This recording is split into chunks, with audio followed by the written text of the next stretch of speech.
आज का दिन बेहद ऐतिहासिक, क्योंकि सरकार द्वारा बनाए गए 3 कृषि कानूनों को लेकर लंबे समय से जो विरोध चल रहा था, उस पर सरकार ने आज विराम लगाने की कोशिश की। प्रधानमंत्री ने आज देश के नाम संदेश में साफ कर दिया कि केंद्र इन तीनों कानूनों को वापस ले रहा है। पीएम ने कहा कि हम किसानों को समझा नहीं सके, इसलिए इन कानूनों को वापस ले रहे हैं। सरकार इसे ऐतिहासिक बता रही है। वहीं विरोधी विपक्षी इस फैसले का स्वागत भी कर रहे हैं और सरकार की चुनावी मजबूरी भी बता रहे हैं, निशाना साध रहे हैं। इधर किसान संगठन ये कह रहे हैं कि लड़ाई अभी अधूरी है, तो क्या कानून रद्द होने के बाद भी जंग जारी रहेगी?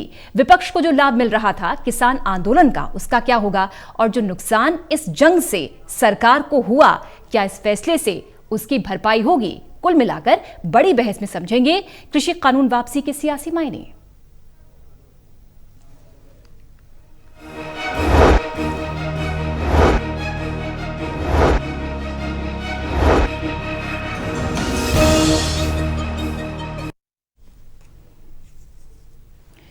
तो बड़ी बहस में खास पैनल जुड़ेगा हमारे साथ, लेकिन सबसे पहले ये रिपोर्ट देख लेते हैं। 3 विवादित कृषि कानूनों को वापस लेने के ऐलान को प्रधानमंत्री का एक और मास्टर स्ट्रोक माना जा रहा है। आंदोलनकारी किसानों की यही मांग थी कि तीनों कानूनों को वापस लिया जाए। अब उनकी मांग पूरी करके न सिर्फ सरकार ने किसान आंदोलन खत्म करने की स्क्रिप्ट लिख दी, बल्कि विपक्ष को भी निहत्था कर दिया। ये रिपोर्ट देखते हैं।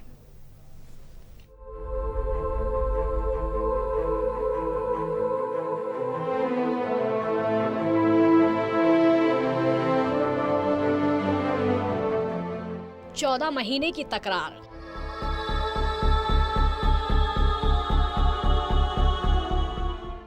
एक साल लंबा आंदोलन, 11 दौर की बातचीत, सुप्रीम कोर्ट का दखल और सैकड़ों किसानों की मौत के बाद आखिरकार मोदी सरकार को झुकना पड़ा। पूरे देश को ये बताने आया हूं कि हमने 3 कृषि कानूनों को वापस लेने का, रिपील करने का निर्णय लिया है। पीएम मोदी ने शुक्रवार सुबह देश के नाम संबोधन में तीनों कृषि कानूनों को वापस लेने की घोषणा की। उत्तर प्रदेश, पंजाब और उत्तराखंड समेत देश के 5 राज्यों के विधानसभा चुनाव से पहले प्रधानमंत्री नरेंद्र मोदी ने गुरु पर्व पर तीनों कृषि कानूनों को वापस लेने की घोषणा की। गुरु नानक देव जी का पवित्र प्रकाश पर्व है। ये समय किसी को भी दोष देने का नहीं है।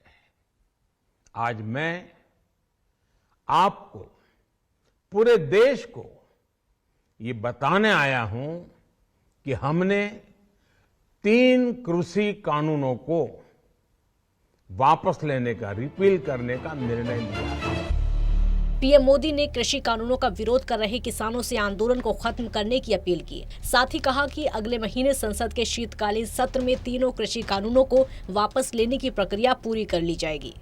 इस महीने के अंत में शुरू होने जा रहे संसद सत्र में, इसी महीने में, हम तीनों कृषि कानूनों को रिपील करने की संवैधानिक प्रक्रिया को पूरा कर देंगे।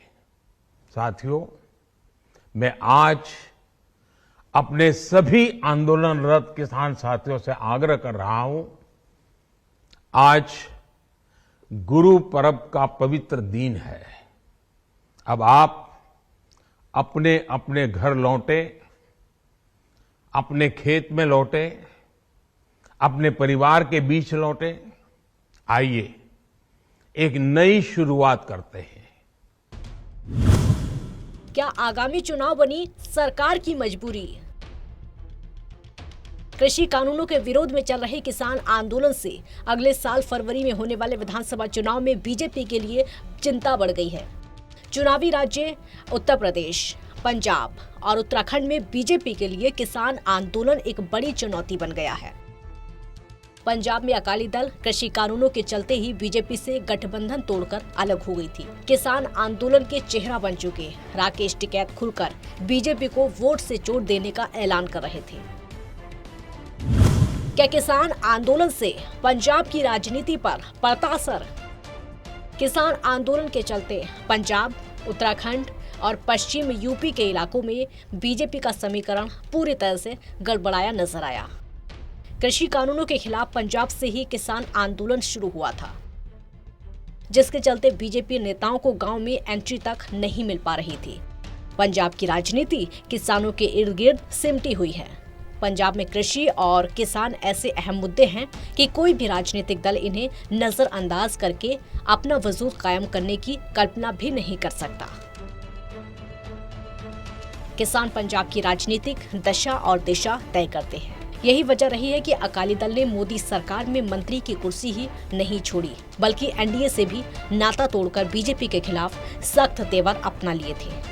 किसान संगठन पंजाब की सियासत पर काफी असर डालते हैं, जो बीजेपी से सख्त नाराज हैं।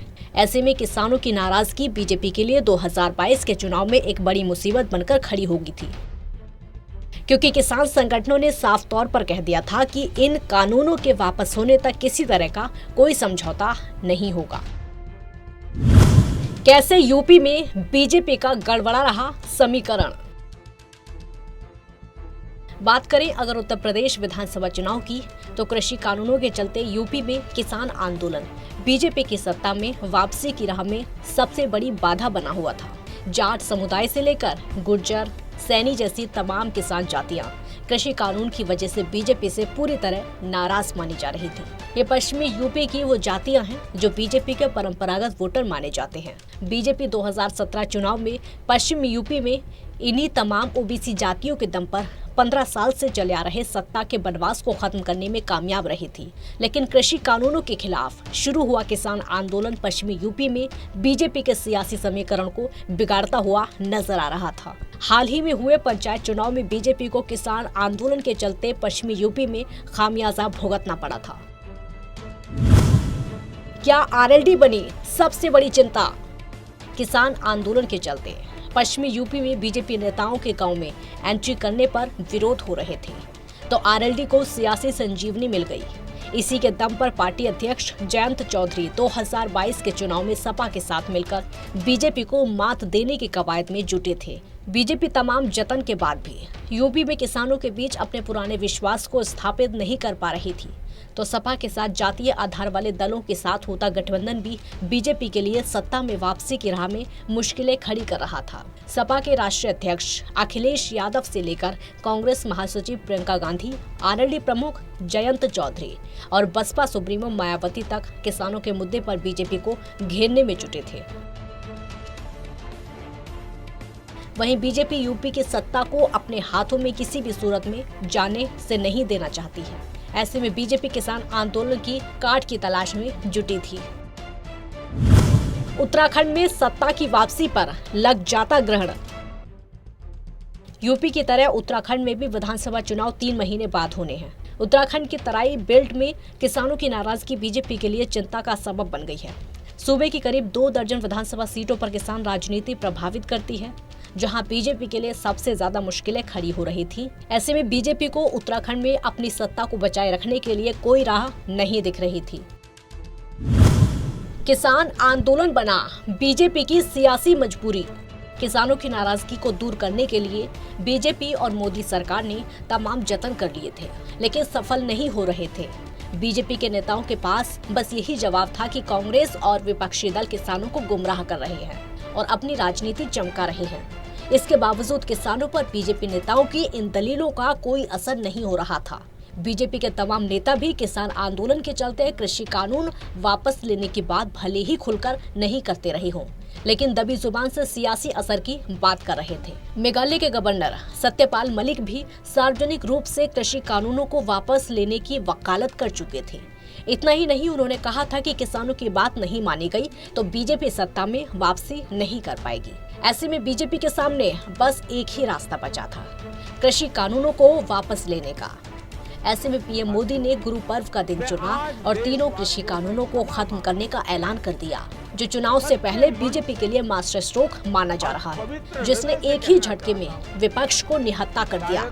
साल 1.5 साल से सरकार को घेरने के लिए बनी और बनाई जा रही विपक्ष की रणनीतियों चक्रव्यूहों को तहस नहस कर दिया। अगर ऐसे में अब एमएसपी या फिर किसी अन्य मुद्दे को लेकर किसान आंदोलन को आगे खींचने की कोशिश होती है तो सरकार के लिए फिक्र जैसी कोई बात नहीं होगी। इसकी वजह यह है कि अगर अब भी किसान आंदोलन जारी रहता है तो ये आंदोलन जनता की सहानुभूति खो देगा। सरकार जनता तक ये संदेश देने में कामयाब हो जाएगी कि इस पर राजनीति हो रही है। इसके पीछे किसानों के हित नहीं बल्कि कुछ नेताओं की निजी राजनीतिक महत्वाकांक्षाएं या पर्दे के पीछे राजनीतिक दलों का सियासी खेल है। हम तीनों कृषि कानूनों को रिपील करने की संवैधानिक प्रक्रिया को पूरा स्पेशल डेस्क टोटल न्यूज। तो आखिरकार 14 महीने बाद तीनों कृषि कानून सरकार वापस ले रही है। ऐतिहासिक इसे प्रधानमंत्री बता रहे थे। खास पैनल हमारे साथ जुड़ गया है। शंभुनाथ शुक्ला जी वरिष्ठ पत्रकार हमारे साथ, वीरेंद्र सोनी जी पानीपत से हमारे साथ वरिष्ठ पत्रकार, और स्टूडियो से हमारे साथ ददीबल यादव जी हैं। आप तीनों का बहुत बहुत स्वागत। शंभुनाथ जी, मीडिया के सामने प्रधानमंत्री आए और हाथ जोड़कर बोले, मैं क्षमा चाहता हूं, दिए के प्रकाश जैसा सत्य जो है वो कुछ किसानों को मैं समझा नहीं पाया। चलिए नई शुरुआत करते हैं। इस नई शुरुआत के सियासी मायने। देखिए पूजा जी, कोई भी जो राजनेता होता है वो आता है, कोई फैसला लेता है, कोई घोषणा करता है, तो उसका आशय कहीं ना कहीं चुनावी लाभ या अपने राजनीतिक लाभ के निहितार्थ करता है और कोई वजह नहीं होती है। चूंकि अभी 3 महीने बाद 5 राज्यों में चुनाव हैं, इसमें से इनको लग रहा था पंजाब में कांग्रेस सरकार है जो सबसे ज्यादा असरकारी होगा, किसानों कृषि बिल वापस लेने का असर जो पड़ेगा वो पंजाब में पड़ेगा, हरियाणा में पड़ेगा और उत्तराखंड के उन जिलों में पड़ेगा जहां जो तराई के इलाके हैं। उत्तर प्रदेश में कहा जा रहा है असर पड़ेगा, लेकिन उत्तर प्रदेश में बहुत असर पड़ता दिख नहीं रहा है, जहां सबसे ज्यादा विधानसभा सीटें हैं और सबसे ज्यादा लोकसभा सीटें हैं। 3-4 बातें हैं। प्रधानमंत्री खुद भी इस बात को समझ रहे थे कि कहां असर पड़ेगा, कहां नहीं असर पड़ेगा। उन्होंने दिन चुना गुरुपर्व का। गुरुपर्व का असर कहां पड़ेगा? जाहिर है पंजाब और उत्तराखंड के तराई इलाकों में, जहां सिख आबादी बहुत ज्यादा है। हरियाणा में भी असर पड़ेगा कि हरियाणा में भी सिखों की आबादी ठीक ठाक है। लेकिन आप बताइए कि उत्तर प्रदेश में वेस्टर्न यूपी की 10 लोकसभा, वेस्टर्न यूपी में मेरठ मंडल की 10 लोकसभा सीटों को छोड़कर बाकी कहां कौन सा असर पड़ रहा है? बाकी के कितने किसान आए थे?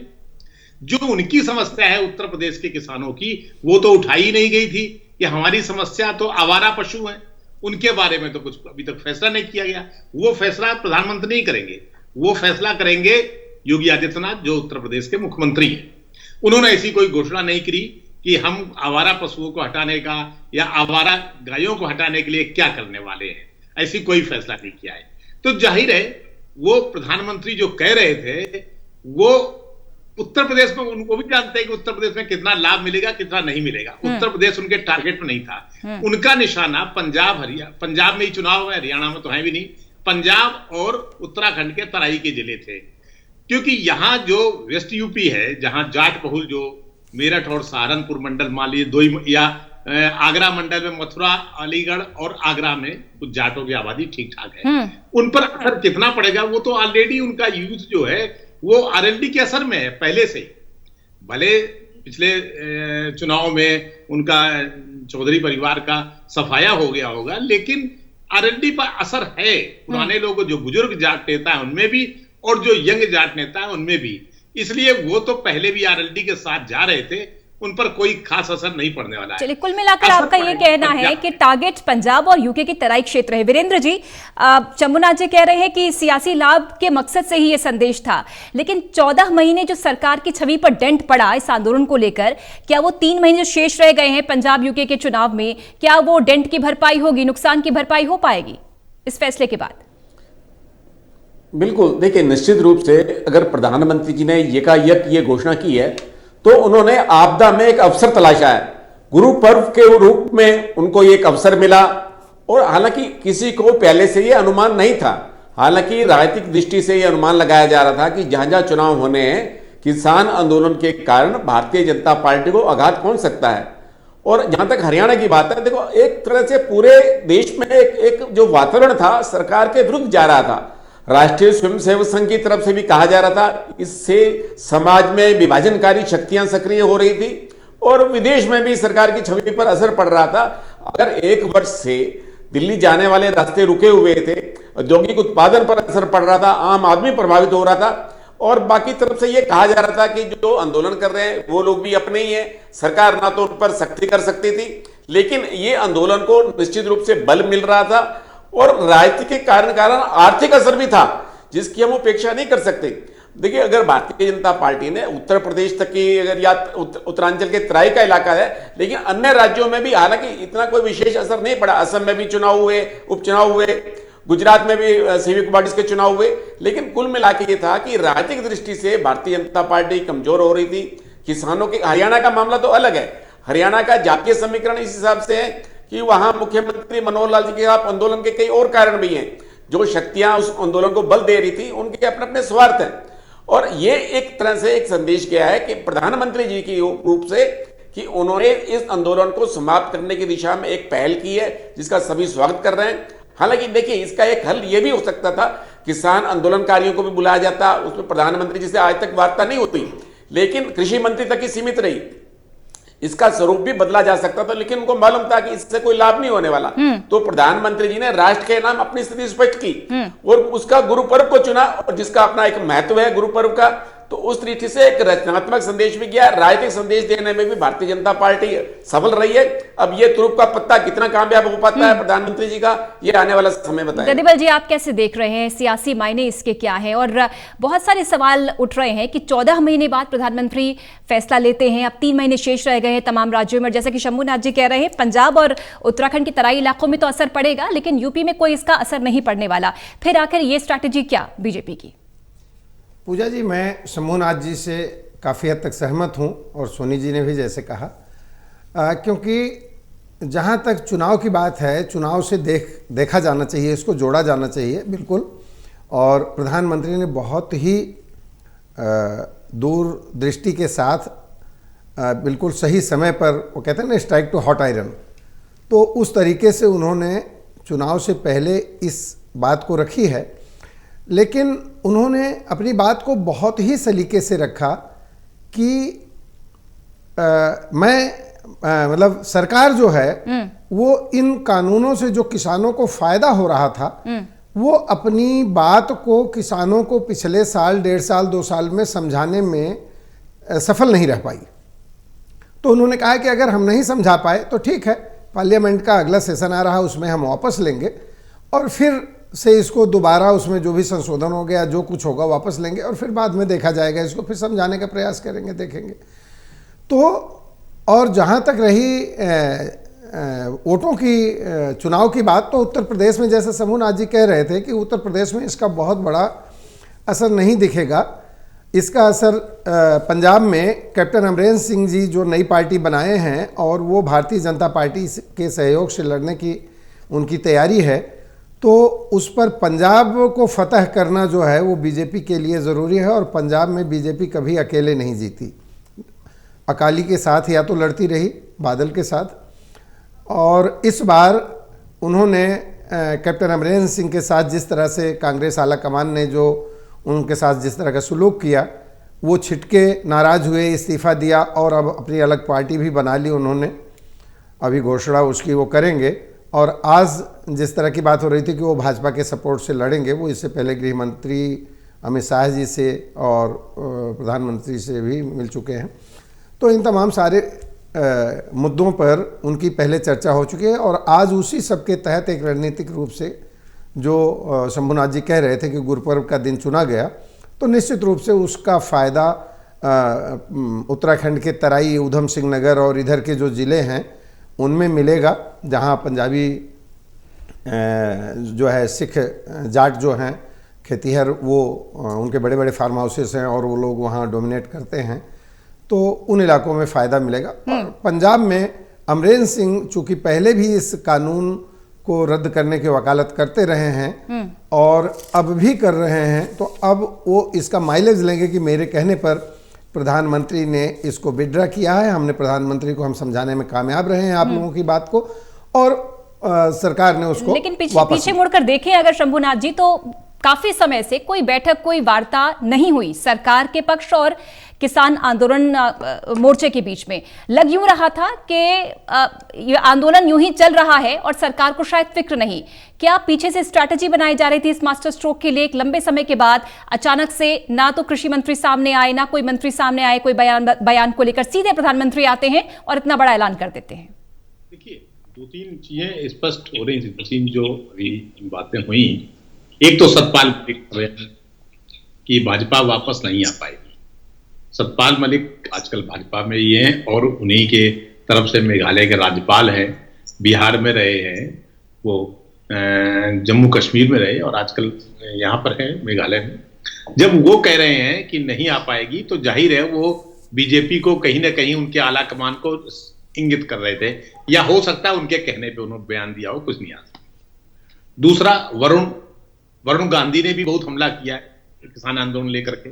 तो ये लग रहा था कि वो लोग जो वेस्ट यूपी के हैं, जो उत्तराखंड के, देखिए वरुण गांधी भले जीत के आए आपके सुल्तानपुर से, लेकिन वरुण गांधी की सारी परवरिश या सारा कुछ जो है, खुद भी फार्म हाउस उनके वो सब पीलीभीत जिले में ही है, या पीलीभीत और उत्तराखंड के लगे हुए इलाकों में।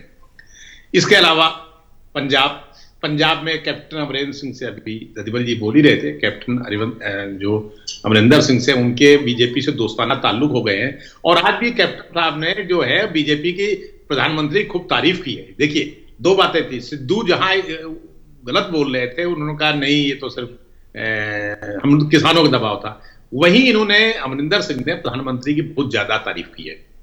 और इन सब चीजों से लग रहा था कि एक न एक दिन जल्दी ही इन किसान कानूनों को वापस लिया जाएगा, संकेत तो मिलने लगे थे। तो वही हुआ, अचानक कुछ नहीं हुआ। और ये देखा भी गया कि चुनाव के ठीक 3 महीने पहले, हो सकता है 15-20 दिन बाद चुनाव की तारीखें घोषित कर दिया है, लेकिन ठीक पहले करने का मतलब था जिन 5 राज्यों में चुनाव हैं उनमें एक राज्य पंजाब में तो चुनाव सरकार कांग्रेस की है, उत्तराखंड और उत्तर प्रदेश में बीजेपी की है, मणिपुर और गोवा में बीजेपी होते भी उनको कोई फर्क नहीं पड़ रहा। असली फर्क पड़ेगा उत्तर प्रदेश में, जहां 80 लोकसभा सीटें 2024 में तो देखना है और 403 विधानसभा सीटें हैं। तो असली जो खेल था वो उत्तर प्रदेश को लेकर था। पर उत्तर प्रदेश में सबको पता है आजकल जो हालात हैं उससे कहीं ना कहीं अंदर खाने, चाहे जो खबरें आ रही हैं उसके मुताबिक मोदी जी और योगी जी में बन नहीं रही है, मोदी जी इग्नोर कर भी रहे हैं। तो उत्तर प्रदेश में इसको लाभ नहीं मिलेगा इनका। उत्तर प्रदेश में जो लाभ मिलेगा वो हो सकता है इन दोनों नेताओं की अपनी छवि से मिले, या अपने जो उनका उग्र हिंदुत्व है जो वो बढ़ चढ़ के भाषण देते हैं उसका फायदा तो मिल सकता है। लेकिन कृषि कानूनों का जहां तक बात है वो 10-12 सीटें हैं जिन पर जाट बहुमत में है, लेकिन जाटों का असर आरएलडी को पहले भी लाइक करते थे और अब जयंत चौधरी ने जिस तरह काम किया तो जयंत को लाइक करेंगे। उत्तर प्रदेश में जो सबसे बड़ी टक्कर मिल रही है वो है समाजवादी पार्टी से। अखिलेश यादव काफी एक्टिव भी हैं। अभी जो उन्होंने परसों आजमगढ़ में रैली कर दी वो भी कोई कमजोर नहीं थी। इसके पहले भी उन्होंने विजय रथ यात्रा जो निकाली थी कानपुर से लेकर बुंदेलखंड तक, वो भी सफल रही थी। तो उत्तर प्रदेश में चुनौती अलग अलग कोणों से उन्हें मिल रही है। यानी जहां राहत थोड़ी आसान सरकार को नजर आई, सरकार का मास्टर स्ट्रोक समझा जा सकता है वीरेंद्र जी कि पंजाब के लिए है, क्योंकि हरियाणा से लगता है पंजाब हरियाणा में हमने देखा किस तरह से धरने प्रदर्शन हुए, बीजेपी नेता जहां पहुंच रहे थे कार्यक्रम के लिए खूब जमकर विरोध हुआ और विपक्ष खूब आक्रामक था, खूब सियासी हल्ला बोल रहा था। 14 महीने से जो आक्रामकता थी कांग्रेस की, विपक्ष की, जो लाभ लेने की कोशिश की जा रही थी, अब क्या इस मास्टर स्ट्रोक से, इस फैसले से विपक्ष का क्या होगा? लाभ मिलता रहेगा पुरानी बातें दोहराकर, या क्या होगा? देखिए, हरियाणा में विपक्ष के लिए एक अवसर मिला हुआ था, लेकिन अब इस नए वातावरण के अंदर विपक्ष के लिए भी इस अपना श्रेय लेने की होड़ तो होगी, लेकिन सरकार को दूसरे मुद्दों पर घेरना पड़ेगा। हालांकि अब जितने भी विपक्षी दल हैं, चाहे अभय सिंह चौटाला है, भूपेंद्र सिंह हुड्डा है, वो सब ये कह रहे हैं कि इस कृषि व्यवसाय को जो लाभकारी बनाया जाए, एमएसपी की गारंटी दी जाए, इसको मुद्दे के ऊपर कृषि कानून निरस्त किए जाएंगे। ये तो सबको मालूम हो चुका। अब वो चाहते हैं किसानों के दूसरे मुद्दे हैं उनको हल किया जाए। तो भारतीय जनता पार्टी के लिए पंजाब में जो स्थिति की संभावना बन रही है, क्या अकाली दल पुनः एनडीए में वापस आ जाएगा, कैप्टन अमरिंदर के साथ किस तरह का गठबंधन होगा, ये सब बातें पंजाब की राजनीति भी बड़ा असर डालेंगी। और हरियाणा की जहां तक बात है, हरियाणा में भारतीय जनता पार्टी की जो सहयोगी जननायक जनता पार्टी है उसके लिए सबसे बड़ी राहत की बात है। जननायक जनता पार्टी काफी घिरी हुई थी, किसान का वोट बैंक था, उसके हर जगह बड़ी हास्यास्पद स्थिति बनी हुई थी और अभय सिंह चौटाला काफी उनको घेर रहे थे। तो जननायक जनता पार्टी के लिए तो राहत की बात होगी। और भारतीय जनता पार्टी में जो एक वातावरण सरकार के खिलाफ बनाया जा रहा था उससे सरकार को भी राहत मिलेगी, लेकिन विपक्षी दल अब दूसरे मुद्दों की तलाश करेंगे। आज कांग्रेस जो है इस स्थिति को अपना राजनीतिक लाभ लेने के लिए अपनी वहां रैलियां कर रही है और ये जहां किसान आंदोलनरत बैठे हुए हैं वहां जाकर कांग्रेस के नेता जो है उनके साथ जो है अपना जश्न मना रहे हैं। ये दिखाने के लिए कांग्रेस पहले भी उनके साथ थी, आज भी उनके साथ है।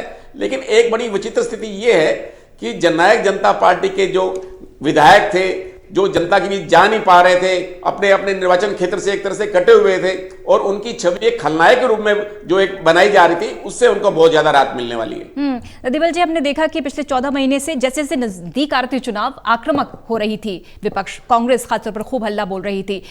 लेकिन अब जब फैसला आज सुबह आया तो इसे ऐतिहासिक भी बता रहे हैं, स्वागत भी कर रहे हैं, लेकिन कह रहे हैं सियासी मजबूरी है। चुनाव में हार के डर से प्रधानमंत्री ने फैसला लिया है। अब कुल मिलाकर विपक्ष की क्या स्थिति है? देखिए, विपक्ष के लिए ये है कि उसके पास हमेशा अवसर रहता है कि वो किसी को भी जो है चित और पट दोनों तरफ उसका रहता है। इतने दिनों से विपक्ष भी और राकेश टिकैत और संयुक्त किसान मोर्चा और सभी जो उनके नेता हैं सब, और विपक्षी दल चाहे वो समाजवादी पार्टी है चाहे पंजाब में कांग्रेस सरकार ने तो अभी भी इस भी सेशन में जो है इसके खिलाफ विधानसभा में प्रस्ताव पारित किया, या उत्तराखंड हो या देश के दूसरे हिस्सों में तमाम जगहों पर विपक्ष यही कहता रहा कि किसान कानून जो है वो कृषि कानून वापस हो। तो अब तक आप डिमांड कर रहे थे, अब सरकार ने वापस ले लिया तो आप कह रहे हैं सरकार झुक गई।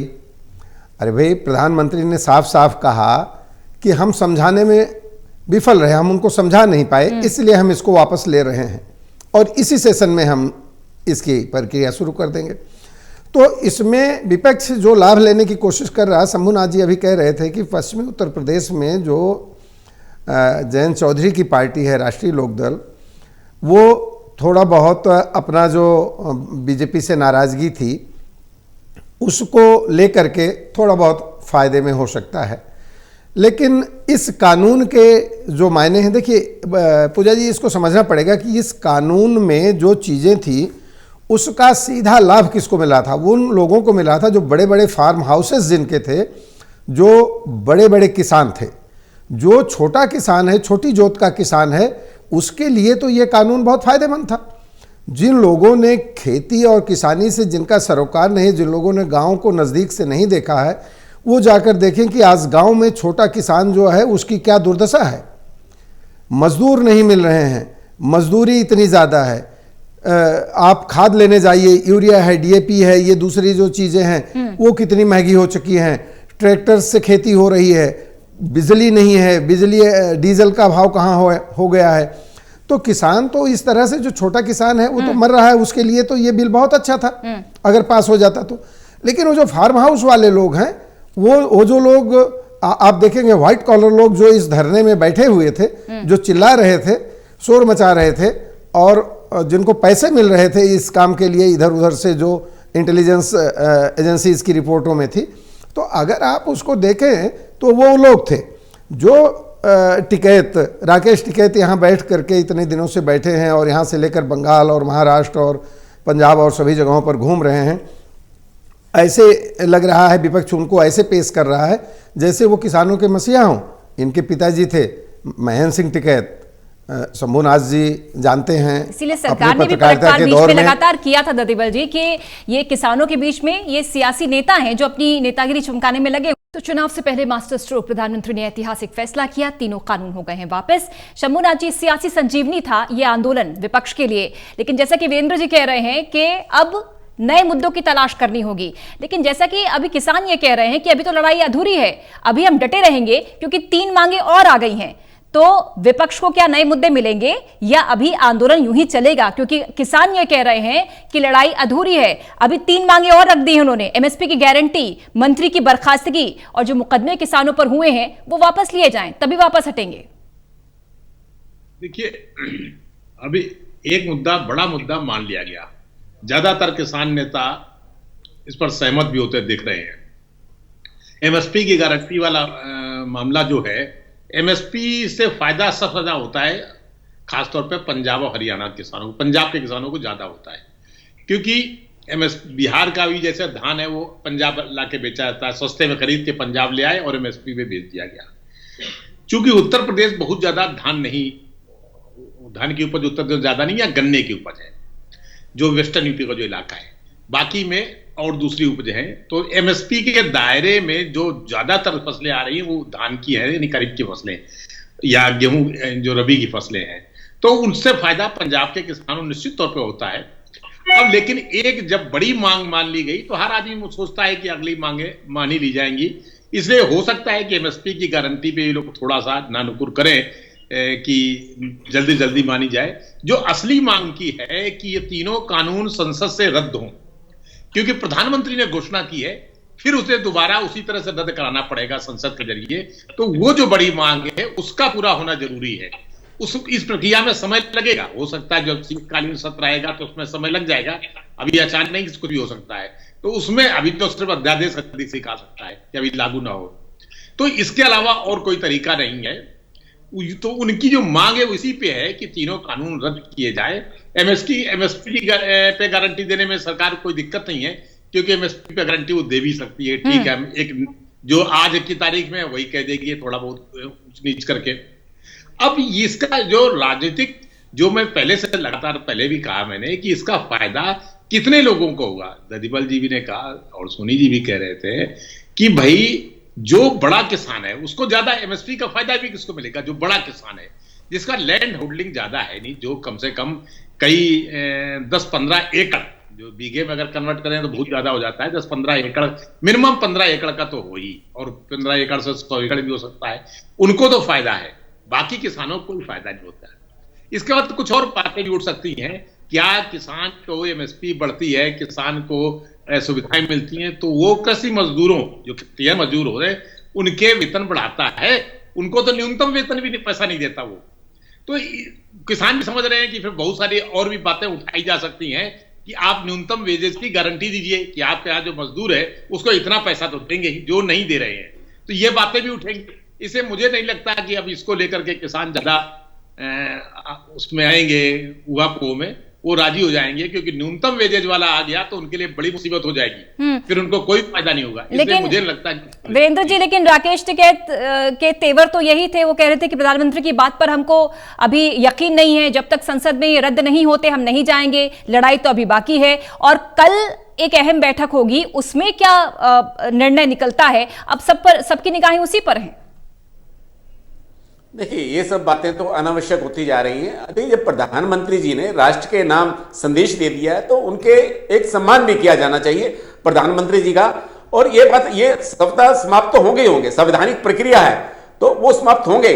लेकिन अगर मुझे चिंता इस बात की है कि यदि इससे जो ये कानून बनाए गए हैं, इससे संसद की पवित्रता और मर्यादा को कितनी ठेस पहुंची है।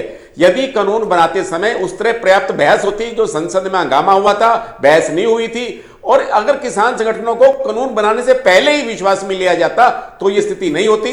भारतीय जनता पार्टी के संगठन को बहुत ठेस लगी है, और उसके अंदर ये देख लीजिएगा कि अगर भारतीय जनता पार्टी में ये केवल सत्यपाल मलिक या वरुण गांधी से ही नहीं, उसके अन्य कारण भी हैं जिसके कारण भारतीय जनता पार्टी ने कभी ये कल्पना भी नहीं की थी कि ये आंदोलन जो है इतना उग्र हो जाएगा, इतना लंबा चलेगा। इस आंदोलन को किस किस नाम से संबोधित किया गया, और भारतीय जनता पार्टी के किसी भी नेता ने इसकी गंभीरता को समझा ही नहीं। चाहे हरियाणा के नेता थे, चाहे उत्तर प्रदेश के नेता थे, वो केंद्र के सुर में सुर ही मिलाते रहे। किसी ने स्पष्ट चेतावनी नहीं दी कि किसान वोट बैंक है, सामाजिक हमारा जो एक ताना बाना है, सामाजिक ताना बाना, उसको कितनी ठेस पहुंच रही है। कितने 700 के लोग जो किसान जो है शहीद हो गए, उनके परिवारों से पूछिए कि क्या स्थिति है। और ये जितने भी ये आज बॉर्डर जो है बंद होने से कितना उद्योगों पर कितना असर पड़ा, आम आदमी पर कितना असर पड़ा, ये बड़ी चिंता की बात है। और एक देश में ऐसा कभी पहले दिखाई दिया नहीं। लोग भी कहने लगे क्या कानून व्यवस्था नाम की कोई चीज नहीं है। तो जो भी, चाहे लाल किले पर भी जो घटनाएं हुई है, और अब जो विदेश में जो प्रभाव गया है, उससे हमारी छवि कलंकित हुई है। और भारतीय जनता पार्टी का नेतृत्व इस हद तक तो दोषी है, क्योंकि उसने इस चीज की कल्पना ही नहीं की, इसकी गंभीरता को समझा ही नहीं गया। यदि यही स्थिति रहती, पहले ही किसान संगठनों को विश्वास में लिया जाता, उनको बताया जाता, संसद में पर्याप्त बहस का अवसर दिया जाता, तो यह बहुत स्वरूप बदलता। लेकिन मैं इस बात से सहमत नहीं हूं कि मात्र वरुण गांधी और सत्यपाल मलिक तो पहले आरक्षण के बारे में बोलते रहे, उनके राजनीतिक कारण भी हो सकते हैं, लेकिन और भी राजनीति के अलावा सामाजिक ताने बाने को भी ठेस पहुंच रही थी। यह भी बहुत बड़ा कारण हो सकता है जो भारतीय जनता पार्टी की सरकार को अब जो है घुटने टेकने पड़े। ददीबल जी, हमने देखा पूरा प्रकरण 14 महीने उतार चढ़ाव भरा रहा, आंदोलन को कई नाम भी दिए गए, सरकार पर भी कई सवाल खड़े हुए। कुल मिलाकर अब ऐतिहासिक फैसला हुआ है, लेकिन जिस तरह से वीरेंद्र जी बता रहे हैं कि गंभीरता नहीं समझ सकी शायद सरकार इस पूरे आंदोलन की, और क्या वही गंभीरता किसानों में भी होनी चाहिए? अगर प्रधानमंत्री, देश का मुखिया ये कह रहा है कि हम रिपील कर रहे हैं, तो उसका स्वागत किया जाए, सम्मान किया जाए और उनके कहे पर घर वापसी हो जाए। पूजा जी, बिल्कुल आप जो कह रही हैं वो होना चाहिए, और मुझे उम्मीद है, जैसा अभी समूहनाथ जी कह रहे थे, कि बड़ा इशू जो है वो तीनों कानूनों को वापस लेना, ये बड़ा मुद्दा था। बाकी जो मुद्दे हैं वो छोटे छोटे मुद्दे हैं, ज़रूर इससे जुड़े हुए हैं। और अभी चूंकि प्रधानमंत्री ने वापस लिया है इसको, तो ऐलान किया है, तो वो सरकार के शीर्ष नेतृत्व करता है और भारतीय जनता पार्टी के नेता हैं। कम से कम मैं इतना कहूँगा कि भारतीय जनता पार्टी में, एनडीए में कम से कम एक सिस्टम तो है कि प्रधानमंत्री आए और उन्होंने घोषणा की।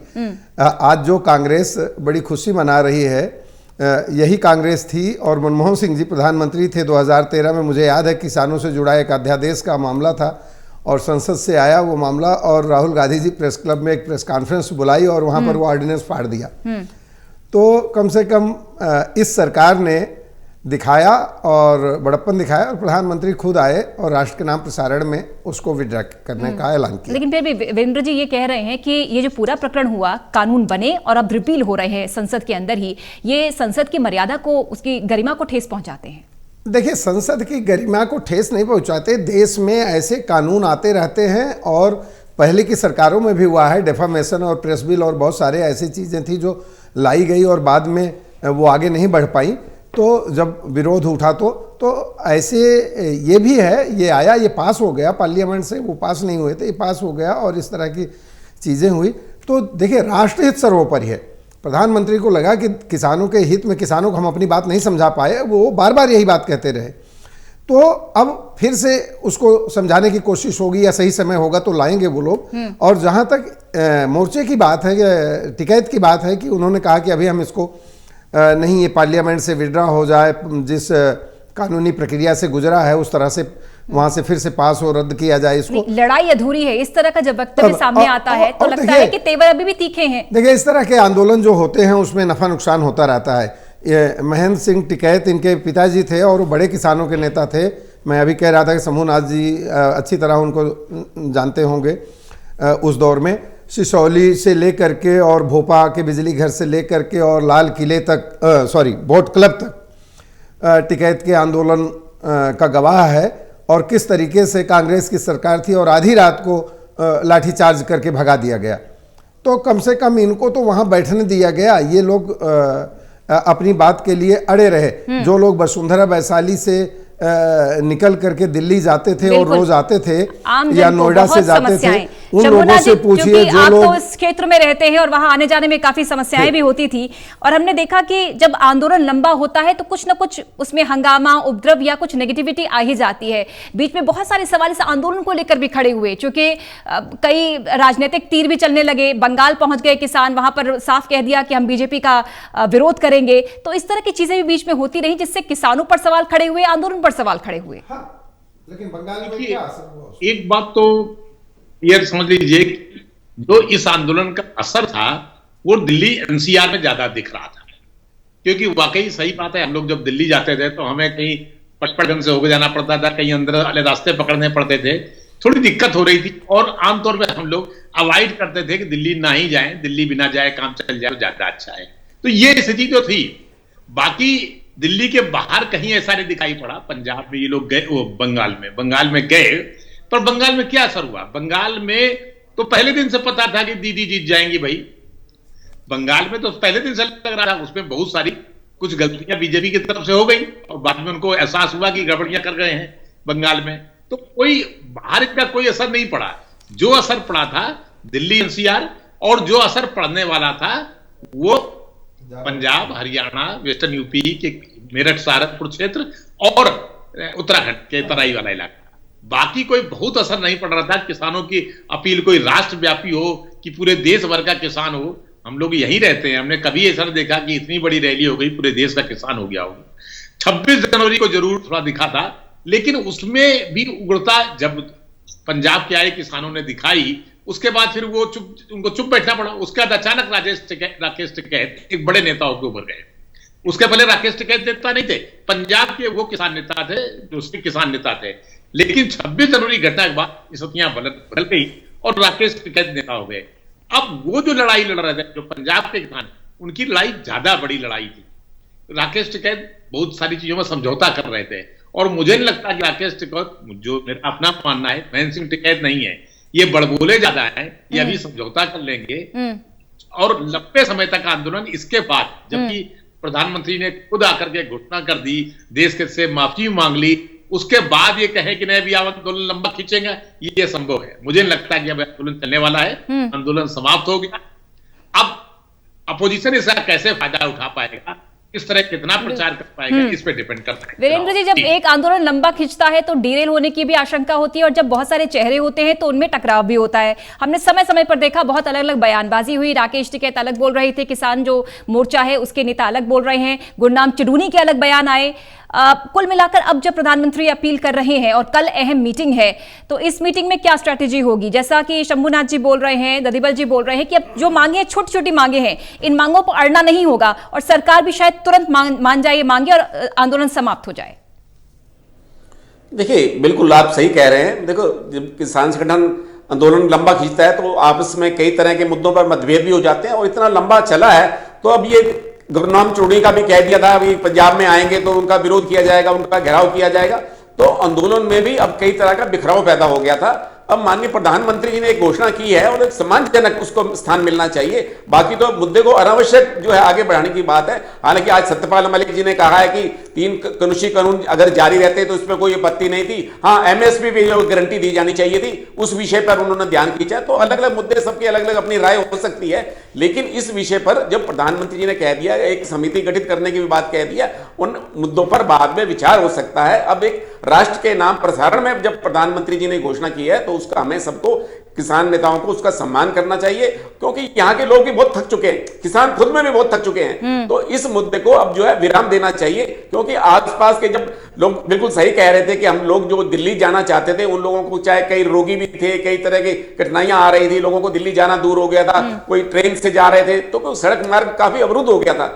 तो ये काफी समय से हो चुका है ऐसा, और इस स्थिति को देखते हुए अब लोग जो है थक चुके हैं, वो भी चाहते हैं कि इसका पटाखेप होना चाहिए। ददीबल जी, तस्वीरें तो हम सुबह से ही दिखा रहे हैं, जश्न मनाते किसान, लड्डू बांटते किसान, एक दूसरे को शुभकामनाएं, बधाई दे रहे हैं और उम्मीद यही है कि ये शुभकामनाएं यूं ही चलेंगी और जल्दी जल्द घर वापसी होगी। ददीबल जी, बिल्कुल, आज जो भी किसान नेताओं की बाइट्स आई हैं, टेलीविजन पर दिखा है, जिनकी प्रतिक्रियाएं मिली हैं, और उससे लग रहा है कि पार्लियामेंट का सेशन भी एक हफ्ते की बात है। आज 19 तारीख हो गई और 29 से शुरू होना है शीतकालीन सत्र। तो अब सरकार भी उसी तेजी से काम करेगी और इन लोगों की भी कल बैठक है। उस बैठक में मुझे लगता है कि फैसला हो जाएगा। देखिए, पोजीशन तो किसानों की भी बहुत ऑकवर्ड हो रही थी। हाँ, उनको भी लग रहा था कि कहां हम फंस गए हैं और अब इसको कैसे आगे चलाया जाए। कुल मिलाकर ये एक राह जो प्रधानमंत्री ने आज सुबह दिखाई, उम्मीद यही है कि इसी राह पर सब आगे बढ़ेंगे। बहुत शुक्रिया आपका शंभुनाथ शुक्ला जी, शुक्रिया आपका वीरेंद्र सोनी जी, आपका भी शुक्रिया ददीबल जी, बहुत बहुत शुक्रिया। 14 महीने बाद कृषि कानूनों की वापसी, किसान जीते, सरकार भी जीती। प्रधानमंत्री ने कहा कि हम सभी मांगते हैं, लेकिन कुछ किसानों को हम समझा नहीं पाए, इस वजह से तीनों कृषि कानून रिपीट